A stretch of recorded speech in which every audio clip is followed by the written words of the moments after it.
আসসালামু আলাইকুম, সবাই কেমন আছেন? আলহামদুলিল্লাহ আমরা ভালো আছি।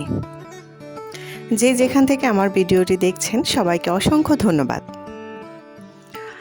আমার সংগ্রহে ৩টি স্ন্যাক প্ল্যান্ট আছে।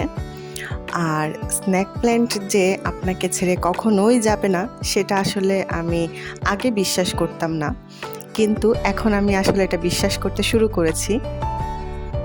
আমার হাতে যে স্ন্যাক প্ল্যান্টটা দেখতে পাচ্ছেন, এটাকে যে আমি কত ধরনের অবহেলা করেছি, এটা প্রায় ৬-৭ মাস ধরে আমার কাছে আছে। কিন্তু এর বিন্দু পরিমাণ যত্ন আমি করিনি। এই প্ল্যান্টটা আমি এক আপুর কাছ থেকে গিফট পেয়েছিলাম। আমি ওই আপুর কাছ থেকে অনেকগুলো গাছ কিনেছিলাম। তো ওই আপুটা আমাকে এই প্ল্যান্টটা গিফট করেছিল। ওকে একদমই যত্ন করা হয়নি, প্লাস ওর কোনো সেবা যত্নই করা হয়নি।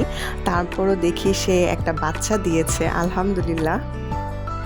এই ৩টি প্লান্টের মধ্য থেকে সবথেকে বেশি যত্ন পেয়েছে এই প্লান্ট। ওকে আমি কিনেছিলাম একদম একটা পিচ্চি বাচ্চা। তো আলহামদুলিল্লাহ ও খুব আস্তে আস্তে বড় হচ্ছে।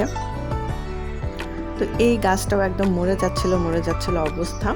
তো একে আমি এটা একটা ছোট পাত্রে ছিল। তো আমি ভাবলাম ছোট পাত্র থেকে একটু বড় পাত্রে দেই, যদি কখনো কুরটুর বের হয়। তো বড় পাত্রে শিফট করলাম। তো আলহামদুলিল্লাহ তারও ২টো শাখা প্রশাখা বের হচ্ছে।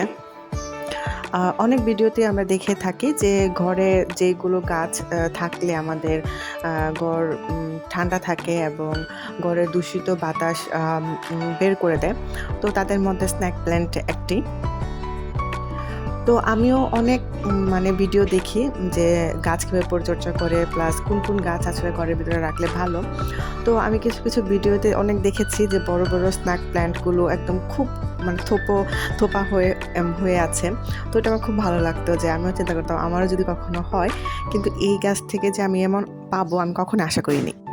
তো আমার খুব ভালো লাগছিল, তাই আপনাদের সাথেও শেয়ার করলাম।